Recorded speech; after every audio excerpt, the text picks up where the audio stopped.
তো hello guys, আজকে তোমাদেরকে একটা রেসিপি দেখাবো। এটা হলো এঁচড় রান্না কীভাবে হয়। তো এঁচড়গুলো দেখো কেটে জলে ভিজিয়ে রাখা হলো আর আলুগুলো ভিজিয়ে রাখা হলো।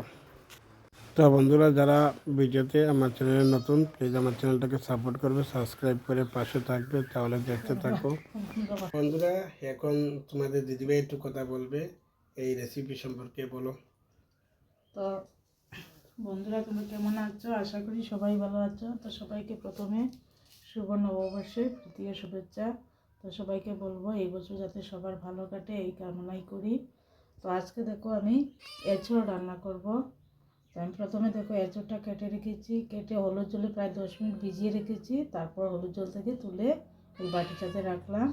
তো এর জন্য কি কি লাগবে দেখো। এই দেখো আলু কেটে রেখেছি, এটা হচ্ছে পেঁয়াজ, এই হচ্ছে রসুন, কাঁচা লঙ্কা, আদা। তো রসুন আর আদাটাকে আমি বেটে নেব, এখানে অল্প কেটে রেখেছি। আর এই হচ্ছে মশলা, এটা হচ্ছে লবণ, সেটা হচ্ছে তোমাদের স্বাদ অনুযায়ী লবণটা দেবে। এই হচ্ছে লঙ্কা গুঁড়ো, সেটাও তোমরা যেরকম ঝাল পছন্দ করো এইভাবে দেবে। এই হচ্ছে হলুদ, এই হচ্ছে জিরে, আর এই হচ্ছে দেখো আস্ত গরম মশলা। তো এটাকে আমি বেটে নেব, তারপর রান্না করব। তো প্রথমে আমি আলুটাকে ভেজে নেব। তো তোমাদেরকে স্টেপ বাই স্টেপ সব কিছুই দেখাবো, তোমরা ততক্ষণ আমার সাথে থাকো। একদম সিম্পলভাবে রান্না করব।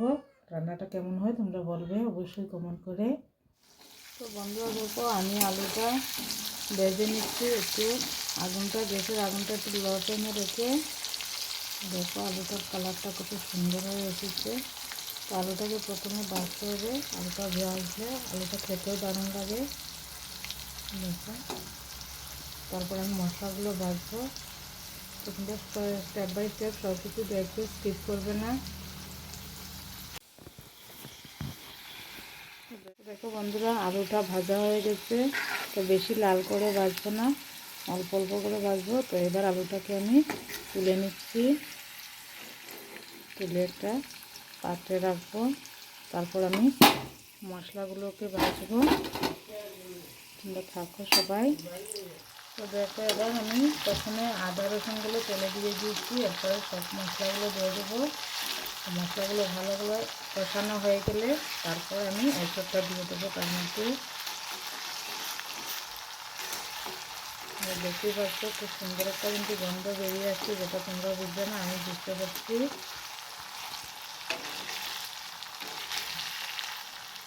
তো দেখো, আমি মশলাগুলো একে একে সবগুলো দিয়ে দিলাম।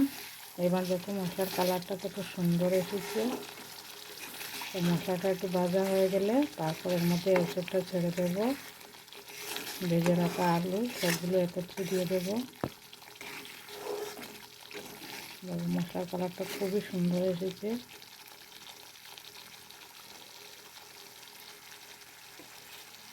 তো এবার দেখো, আমি কেটে রাখা এঁচড়গুলো দিয়ে দিলাম এই মশলার মধ্যে। একটু নেড়ে চেড়ে তারপর ঢাকনা দিয়ে ডেকে দেবো একটু সেদ্ধ হওয়ার জন্য। ততক্ষণ কিন্তু তোমরা থাকবে আমার সঙ্গে। দেখো, এঁচড়গুলো আমি সব দিয়ে দিলাম। ঠিক আছে, একটু ডেকে দেবো, তারপর তোমাদের সঙ্গে আসছি। অল্প সময় সেদ্ধ হোক, তারপর তোমাদেরকে দেখাবো। তো দেখো বন্ধুরা, আমি আবার চলে আসলাম। দেখো ঢাকনাটা উঠিয়ে এবার দেখি কীভাবে কাঁঠালটা প্রায় সিদ্ধ হয়ে এসেছে। কত সুন্দর একটা কালার হয়েছে দেখো। আর তার সঙ্গে আমি ভাতটাও বসিয়ে নিয়েছি। দেখো ভাতটা কীভাবে উঠলে উঠেছে।